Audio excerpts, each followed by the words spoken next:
तो खौफ फैलाने का कारोबार क्यों बनता जा रहा है फतवों का बाजार, यह है हमारा आज का मुद्दा। हमारे साथ तमाम खास मेहमान जुड़ चुके हैं। हमारे साथ शमीना शफीक हैं जो कि फॉर्मर मेंबर हैं एनसीडब्ल्यू की, सोशल एक्टिविस्ट हैं। गुलाम रसूल दहलवी साहब हमारे साथ मौजूद हैं जो कि क्लासिकल इस्लामिक स्कॉलर हैं, ऑथर हैं, राइटर हैं।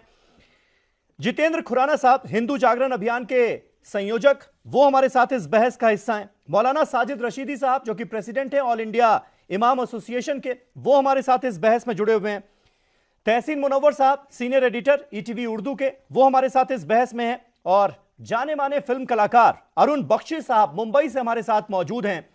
इनको आप कई फिल्मों में देख चुके हैं। और बख्शी साहब शुक्रिया आपका, आपने वक्त निकाला, आज आपकी शूटिंग थी और हम आपको यहां ले आए। लेकिन सबसे पहला सवाल मैं रशीदी साहब आपसे जानना चाहूंगा।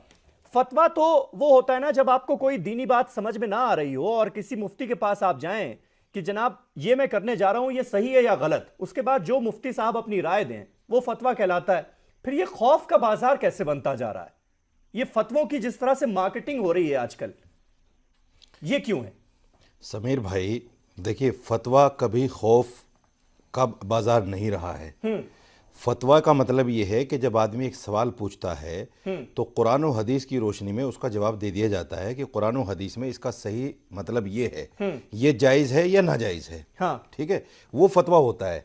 और वो सिर्फ मुफ्ती की कुरान और हदीस की रोशनी में एक राय होती है। ऐसा नहीं होता कि अगर तुमने नहीं माना तो नौज़बिल्लाह तुम काफिर हो जाओगे, ऐसा नहीं है। फतवा, दूसरी बात यह है कि नाहिद के खिलाफ जो कुछ भी अडंबर हुआ है, जिसको फतवे का नाम मीडिया दे रही है, वो फतवा नहीं था, वो वहां के उलमा की एक राय थी।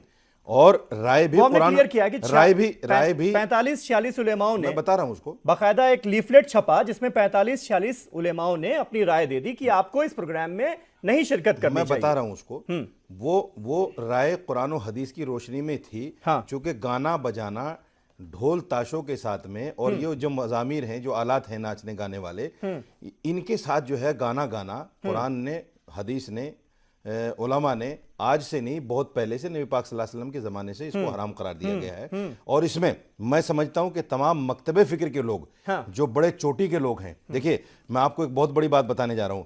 आला हजरत जो अहले सुन्नत वल जमात के बड़े कायद हैं और जिनकी पैरवी करते हैं ये सब लोग, उन्होंने बाकायदा अपने फतावा में ढोल ताशे के साथ कव्वाली गाना, सिमा करना, उसको बाकायदा हराम लिखा है। कव्वाली भी नहीं गा सकते, कव्वाली भी नहीं गा सकते। हजरत निजामुद्दीन औलिया रहमतुल्लाह अलैह, और अगर कोई गा रहा है तो सुनिए, अगर कोई गा रहा है तो एक मिनट सुन लीजिए मेरी पूरी बात। हजरत निजामुद्दीन औलिया रहमतुल्लाह अलैह ने अपने खलीफा से एक किताब लिखवाई जिसका नाम था कशफुल गिना। उसमें बाकायदा आपने इस बात को वाजे किया कि ढोल ताशों के साथ सीमा और कव्वाली नाजायज है, हराम है।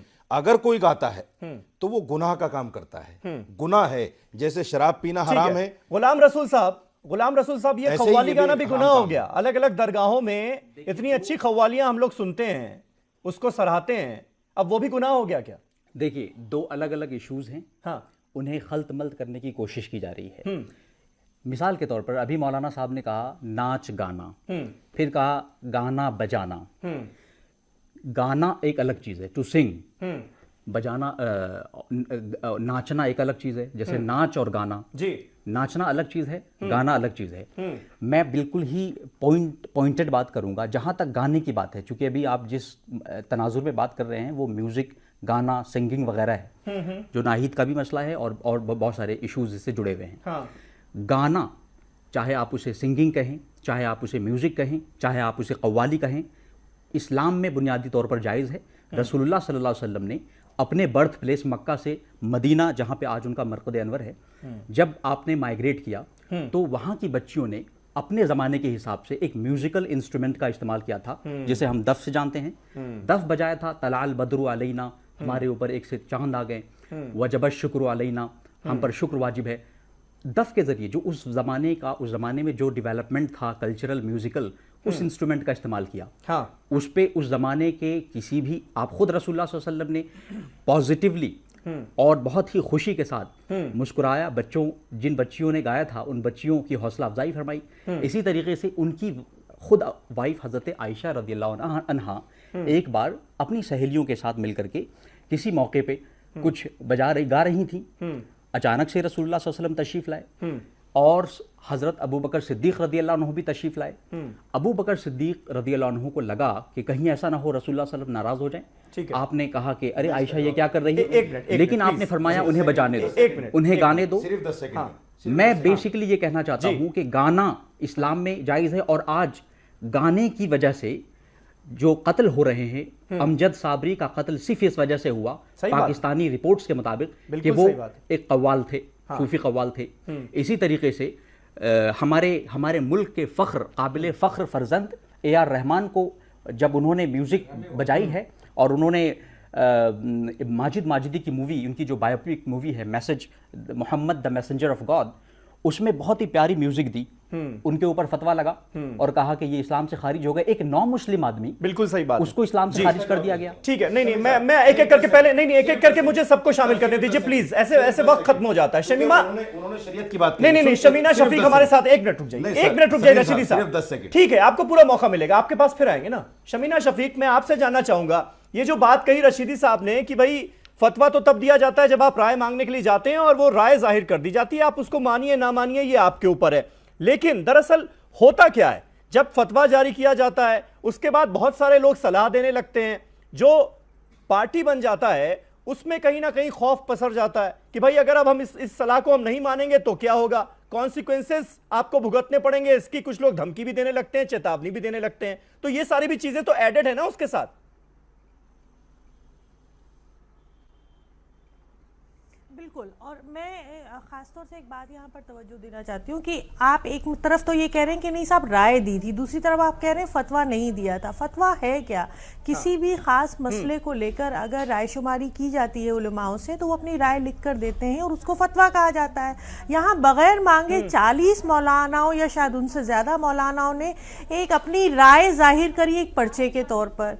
अब हम जानना चाहते हैं, हो सकता है एक सेकंड को अगर मान भी लें कि जो उनकी बात है वो बिल्कुल सही है, हालांकि अभी जो हमसे पहले साहब बोल रहे थे उन्होंने बहुत अच्छी तरीके से बताया कि गाना या म्यूजिकल इंस्ट्रूमेंट्स को बजाना बिल्कुल भी गैर वाजिब इस्लाम में नहीं है। मगर अगर एक सेकंड को मान लें कि उनकी बात सही है तो हम उन्हीं 40 या 42 या 45 मौलानाओं से ये पूछना चाहते हैं कि कितनी मर्तबा उन्होंने ऐसा पर्चा और पहले जारी किया जिसमें उन्होंने कहा हो कि मर्दों को शराब नहीं पीनी चाहिए, कितनी मर्तबा उन्होंने ऐसा पर्चा जारी किया जिसमें उन्होंने कहा कि कुफ्र नहीं बोलना चाहिए, अगर आप बोलेंगे तो ये बहुत बड़ा गुनाह है, या औरत के ऊपर जुल्म नहीं करना चाहिए, या दहेज नहीं लेना चाहिए। तो ये जो सेलेक्टिव चीजों को लेकर उठाकर, खास तौर से ऐसी चीजें जहां पर पेट्रियार्कल माइंडसेट जो इनका है, पितृसत्ता जो है वो ज्यादा बढ़ चढ़ कर बोलती है कि हम मर्द हैं और हम डिसाइड करेंगे कि औरत को कितनी मतलब उड़ान भरनी है या कौन सी ऐसी चार दीवारी है जिनको लांघना है या नहीं लांघना है। ये बिल्कुल खुली हुई बात है।